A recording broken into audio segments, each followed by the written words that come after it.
We are inside the Emergency Operations Center in Terrebonne Parish. I'm joined by Terrebonne Parish President Jason Badgeron. Jason, walk us through what are your top focuses and concerns for today?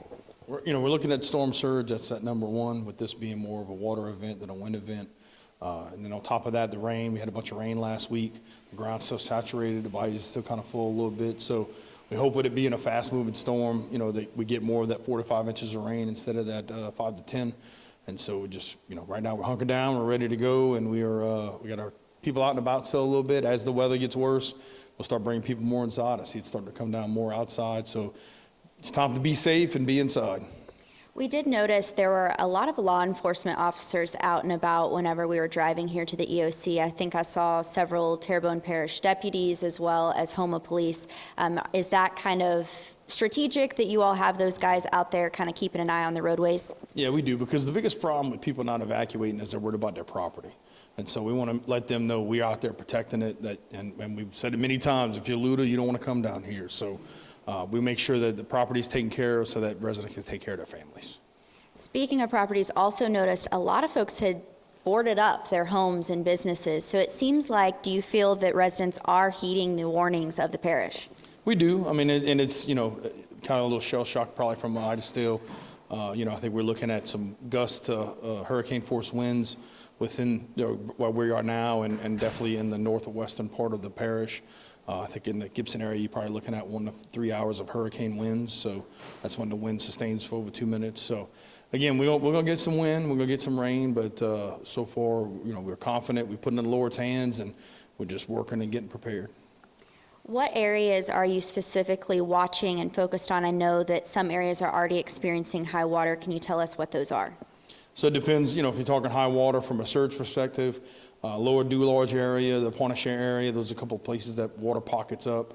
That's what we looked at with the storm surge models, and where we can have some possible concerns, but again, still lower than what the levees are. And then once, when we get in this rain and the locks are closed, it's, trying to get the water out and pumping that water out. So again, we are saturated, probably gonna be some trees that go down, maybe some poles due to the water in the ground. And so it's the two things to really keep an eye on. So folks obviously should be inside right now, but once this passes and people start to get out, maybe noticing some downed tree limbs or different things like that, who should they call, and what kind of is your message to residents? So telling people, if it's an emergency, call 911. If it's the middle of the storm, we might not be able to get to you, but we'll do everything we can. And then call the parish main phone number for any other issues. We're fully activated as an EOC, and so it goes into our group of people who are working here and gets routed to the right party. As soon as the wind dies down and we can get out and do some assessments and start doing repairs, we got teams ready to go for all of our services to get that done. Speaking of teams, it looks like you have a big crew inside the Emergency Operations Center right now. So what does that consist of? What all agencies are represented here? So it's basically anything and everything we have going on in the parish. We have law enforcement, fire, hospitals, housing. We have our shelter open. We have about 55 people in it right now. But public works, utilities, internal and external utilities. We have Coast Guard, we have National Guard, we have state police. We have sheriff's office. Everybody that needs to be in here to gather information and route it to the best place it needs to go to get the issue resolved. Last night we were in Homa outside of this shelter that you all have set up. You said about 55 people in there now. How many can it hold, and will that stay open throughout the storm? So it could hold 600, and then we have a spillover shelter at another location if we need to. And we just did some repairs on that building, so it's definitely gonna hold up, and it's gonna stay open until we need it to, if there's power not restored or water in certain areas, we're gonna make sure that it's open for those residents to stay in case they don't have a place to go back to. I know you all issued a mandatory evacuation for the lower parts of the parish outside of levee protection, and then zone 2, there was some temporary.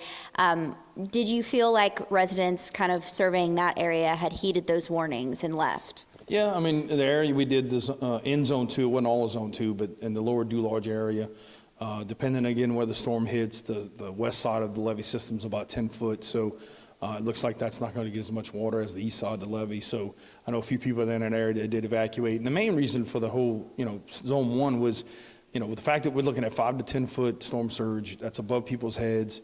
And then with mandatory evacuation, it's if you're there and there's a problem, we probably can't get to you. So. I know you all are also right now under a curfew, correct? Yes, we did put a curfew out starting 8 o'clock this morning, going until 8 o'clock tomorrow morning. And again, it's just to keep the people off the roads that don't need to be there, the sightseers, people trying to get videos, because when you're out on the roads, it does put our first responders in harm's way if they have to go out and rescue you. So again, if you don't need to be on the road right now, stay inside. All right, any final message that you want to share to residents? We just want everybody to be safe, keep saying some prayers, and God bless the parish and our state, and everybody comes out okay through all this. All right, that's it for us here at the Terrebonne Parish Emergency Operations Center, reporting live in Terrebonne Parish. Lily Cummings, WWL, Louisiana.